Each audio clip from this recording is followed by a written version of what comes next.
Welcome back, and today we're going to be looking at how you can explain your employment gaps in your CV. And Mary, I want you to start us off by saying the things to avoid when it comes to employment gaps in your CV. What are the things to totally avoid? Mm-hmm. Yeah. The word employment gap is equally scary. Yes. And employers or recruiters normally assume the worst when they look at or when they come across a gap in your CV. But you will agree with me that it is something that is not uncommon. People have career gaps due to one reason or the other. Maybe you decided to take a break, an academic break, or it was a medical issue, you are not feeling well for a period of time, or you just decided to take a break off work and just maybe concentrate on your family and something like that. But one of the biggest challenges that candidates experience is how to explain that gap in your CV. So just to highlight but two common challenges or things to avoid when explaining employment gap. Number one is not sharing or explaining about it. What I mean by this is there is a career gap in your CV and you fail not to capture it. Yeah. Some candidates get stuck with now, how do I explain that career gap? And we assume that the interviewers or the potential employer will overlook it and give me an opportunity to explain myself now during the interview.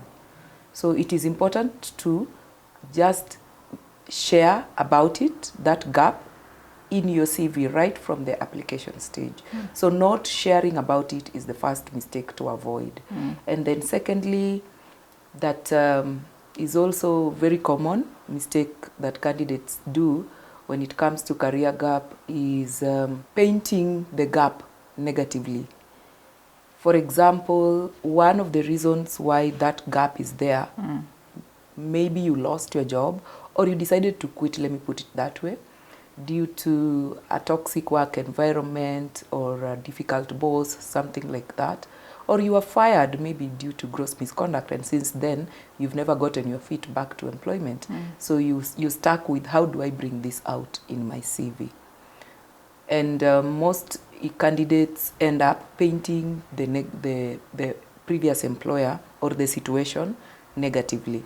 So that is one of the common mistakes to avoid when explaining the career gap. So the two mistakes are very common nowadays, and I feel that is what should come out strongly for candidates, to focus on those two areas, not to make such mistakes with employment gap. Yeah. Yeah. So let's get practical with it and tell us how to strategically now explain the employment gap in your CV. How to explain the employment gap in your CV, not during the interview. Yes, specifically in your the CV, number one, be very honest about it. When you are very honest about it, what could have led to that career gap? Is it the academic break that you took?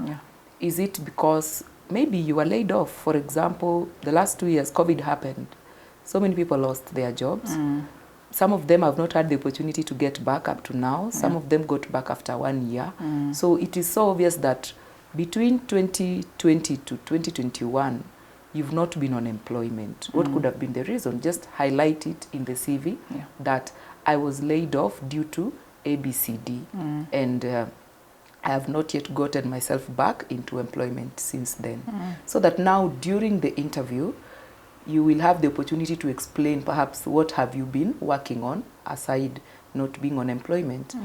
Secondly, the best way to take care of the career gap in your CV is to remove the gap if it is outdated.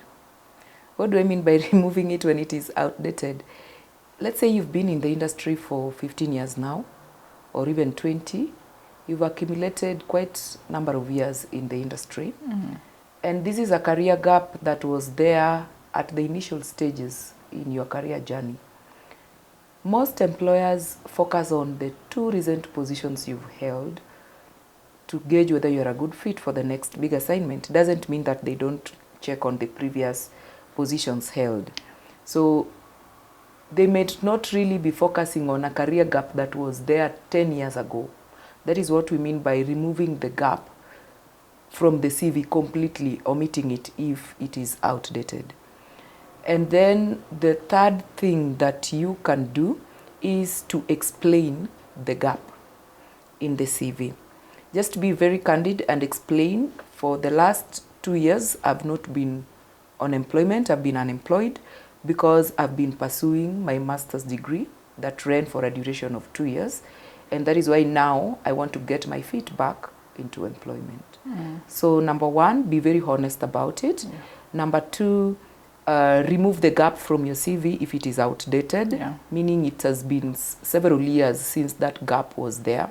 And then number three, explaining the gap. Yes. Why did you take that gap? Yeah, what were you up to? Yeah. I think it's key. I think it's very key to explain yourself. So that people don't start questioning you even before they meet you. Yes. You give yourself an opportunity. And there is a lot of judgment that Yeah. is happening even before you get invited for the interview. Yeah. So we don't want to have anything omitted or included in our CV Yes. that will prevent, make the potential recruiter to have a formed opinion about us, not to shortlist us for the interview. In this aspect, you find most candidates leave it to explain it during the interview. And maybe that is one of the reasons they don't get shortlisted for the job. Yeah. Yeah. All right. Thank you for enlightening us with those tips. And thank you for watching. As usual, our CV rating experts are here to help you. We have left a link below with more information. Contact them, start with this free CV review, and know your next step. Thank you for watching, and see you in the next video.